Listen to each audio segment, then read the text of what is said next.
Okay, y'all, so this video was supposed to start off way different, but of course the roads in Atlanta, Georgia, they are horrible, and I just hit something.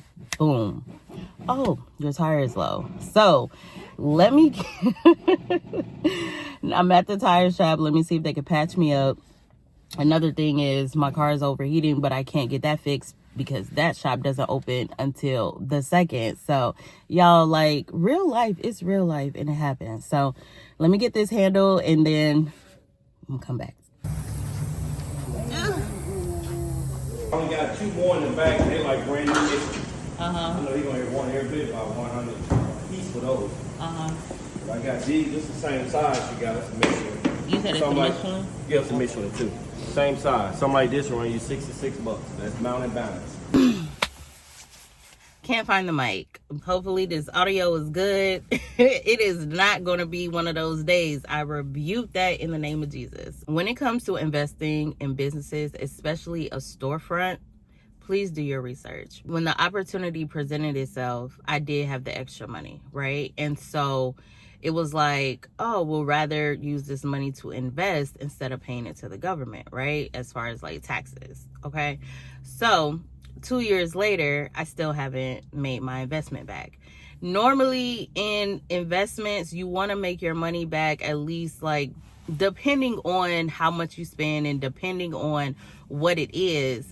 It's never going to be like a quick turnaround, but you want to at least like invest in the right thing. Investing in this has taught me a lot. I would say that one of my mistakes was just being like, oh, I own this. I officially am like a real business owner instead of like, being online and things like that. But what it taught me is a business can make 100,000, 150,000 and still leave you broke because of all the stuff that you have to pay out. Now, our situation is a little bit different because we repair electronics. And so when it comes to hiring, I didn't think that hiring was going to be that hard, but it's not a lot of people out there that can do what we need. Because at the end of the day, we're hiring a tech, right? Someone that knows how to fix computers, repair computers, game systems, phones.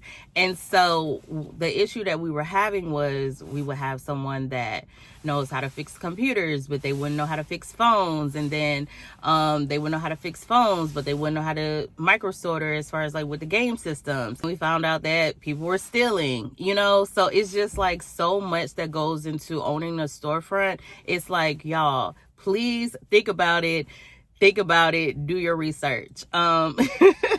So I'm at the point where it's just like, I don't want to be like fully hands-on. And in this situation, it's like, I have to be there. And if I'm not there, then things go crazy, things go awry. If I knew beforehand everything that was going to come with it, would I have done it? No, I would have invested in something easy, like a laundromat, a vending machine. People think that vending machines aren't profitable. They still are profitable. People still need vending machines, okay? An ATM business, something like something easier where it's like it's a need in that area, but at the same time it's just not like a hassle as far as like the hiring process and just having to micromanage and then just having to be there. Back to what I was saying, like a business can make over $100,000 and then but you're still not profitable because you have to pay the rent, you have to pay your employees, you have to, like us, we have inventory, so we have to buy the inventory depending on your lease agreement, water, gas, and all that. But most of the time that's included, but it just really depends on the property management. But I say that to say, when it comes to you wanting to have multiple streams of income, don't really focus on I need this so bad, like take a step back, do your research.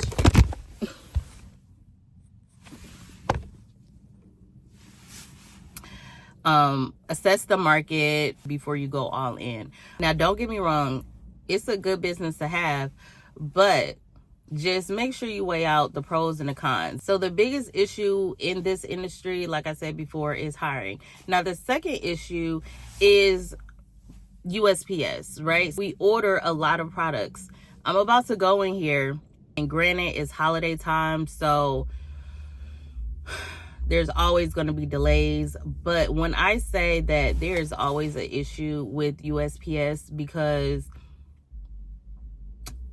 they have actually told, like, I've actually talked to a mail carrier, and oh yeah, if they don't feel like going over there, or if they don't have a lot of mail, they will skip your area. They will not like come over there. They will not deliver your mail. So when I hear about people like having issues with the mail, like, I feel for them, because it's like nothing you can do, because it's the fucking government, and then they're always hiring because they're always short. I don't know, in Georgia it's like they're always short staffed, you know what I'm saying? But then it's like you apply and then nobody gets the job. But y'all, it's really just sucky, because it's like, if it's FedEx, DHL, UPS, like, there's somebody you can talk to get the problem solved. It's at the post office, it's really nobody you can talk to. So we have had some screens that were supposed to be delivered on Monday, right? They said, oh, it'll be there before 8 o'clock. So we close at 7. I'm like, all right, we just going to stay till 8 o'clock. Why at 7:03, they say we tried to deliver, but the place wasn't accessible. I'm sitting right here. Like, y'all just did not drive over and give us our product.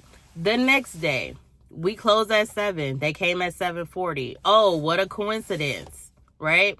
Didn't leave nothing, no drop off, no nothing. So now it's freaking Friday. These people need their shit fixed. The mail didn't run yesterday. So now it's just like, y'all, just, if I could just order through UPS and FedEx, I would. And just leave them alone. Because it's just like, when it comes to customers' items, and it's just like, I gotta keep calling the customer and letting them know, like, hey, we're waiting on USPS, blah, blah, blah, blah. And like I said, it's always some BS when it comes to them, as far as like them not dropping off our packages, them stuffing our packages in the mailbox, and it might be like a laptop screen, and then the screen is damaged because they stuffed it in there instead of just coming to our building and handing it to us. So it's just like, just little stuff like that. It just gets annoying, and it just like, they're cheaper for a reason, right? I just signed up for informed delivery, so hopefully that will alleviate some of the problems that we have been having. We'll see. And while I'm here, y'all already know what these are. These are going out today. But those are just like the two biggest issues that we have as far as like running a storefront. If you want to invest in something, but you don't want to be like super hands-on, I would say, like I said before, a laundromat. That's the easiest. You have a lot of people that own laundromats that are getting ready to retire, or they don't have any kids, so their kids can't take over the business, or their kids don't want to take over the business. So those are like perfect, like, lazy businesses. You know what I'm saying? You don't really have to do too much, right? In my opinion, these are some of the businesses that you can invest in, and it'll be more passive, more hands-off, right? So when it comes to multiple streams of income, a lot of people feel like you have to have your foot here, and here. But in actuality, you could just say you do hair, you could do hair, and then another stream would be you do classes, right? Another stream would be you have an ebook. Another stream is you sell products, right? So that's 4 streams of income, and it's still like in the same realm. Now, like I said before, I did not think that I was going to be in the store as often as I am. But since I am, especially like with me, like really focusing more on life insurance, it's like I really have to plan my day. So when people say, okay, you have your 9 to 5 and then you have your 5 to 9, y'all really have to structure your day the right way, because if not, You'll get home, say you like turn on the TV or you start cooking, and then next thing you know, 2-3 hours is gone, and then now it's time to go to bed, and then you didn't do anything for your business, right? So you really have to structure your day until your side hustle starts paying you more than your real job. Now, the good thing about being a life insurance agent is you can work from anywhere. Like, I can literally work in my car if I wanted to, right? So the way I structured it is that I will have consultations between 3 and 8 o'clock. And then on the days that I'm not actively in the store, then my calls are from 11 to 8 p.m. And then on Saturday, right? What I've noticed is that a lot of people, you know, they might want to talk about life insurance on their lunch break, but most of the time it's like they want to be at home. They want to be like somewhere where they can like freely have the conversation, because most of the time, like if you're at work, it's like, say you go on break or something like that, because sometimes you're just not in that space to have that conversation, right? So that's why it's like, okay, when people get off at 5 o'clock, 6, 7, 8, you know, that's enough time, right? And then if I decide to get licensed like in California, I'm already licensed in Oregon, then I'll kind of extend my hours.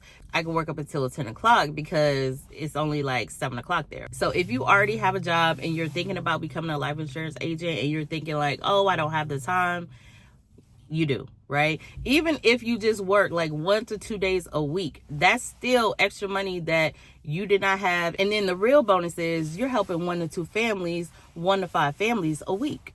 And then eventually, if you want, you could leave that 9 to 5. But y'all, I came here to say, before you invest in anything, especially a storefront, just do your research, because now I am kind of stuck.